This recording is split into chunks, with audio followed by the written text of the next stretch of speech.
মুচমুচে ভুজিয়া যদি খেতে চাও তাহলে আমার সাথে থাকো, আমি কী করে বানাচ্ছি দেখো।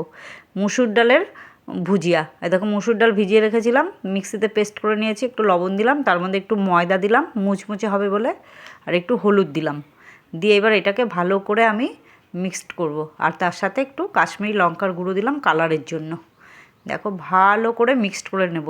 যদি মনে হয় যে একটু জল লাগবে তাহলে আমি সামান্য পরিমাণে জল দেব, আর না লাগলে দিতে হবে না, অল্প একটু জল দিলাম আমি। তোমরা পরিমাণটা ঠিক করে নিও, একদম পাতলাও হবে না আবার খুব মোটা ভারীও হবে না। দেখো ব্যাটারটা দেখে তোমরা বুঝতে পারছো। এইবার দেখো এই হালকা জলের বোতলগুলো যে ভালো ভারী বোতল না, এই বোতলের মধ্যে আমি এই তেল ঢালার ওই ফ্যানেল দিয়ে আমি এর মধ্যে ঢুকাচ্ছি। একটু পড়তে দেরি হবে কিন্তু পড়বে সব, চামচ দিয়ে একটু বাড়ি মেরে নাড়িয়ে নাড়িয়ে আমি সব ফেলবো। দেখো তারপরে তোমার ঢাকনাটা আমি ফুটো করে নিয়েছিলাম একটা, এই দেখো ঢাকনাটা ফুটো করে নিয়েছি, তোমাদের দেখাচ্ছি। একটা লোহার কিছু সরু জিনিস দিয়ে গরম করে ফুটো করে নিয়েছি, এটা দিয়ে আমি ভাজবো ভুজিয়াগুলো। কি করে মানে ভাজবো মানে কি শেপে দেব। দেখো শেপগুলো ঠিক এক একটা এক এক রকম হবে, কিন্তু খেতে কিন্তু অসাধারণ হবে, স্বাদটাই আসল, শেপটা যাই হোক। তোমরা দেখো দেওয়ার কায়দাতে এগুলো একটা একটা করে দিচ্ছি,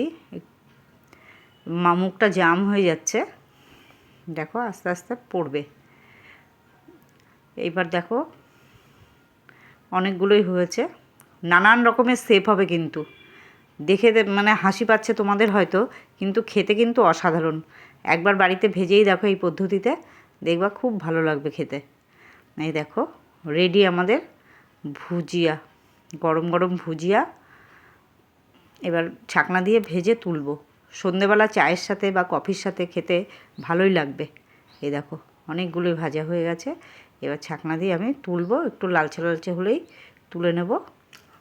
দেখো তোমরাও বাড়িতে এরকম বুদ্ধি করে করে নিও, খেতে ভালো লাগবে বেশ।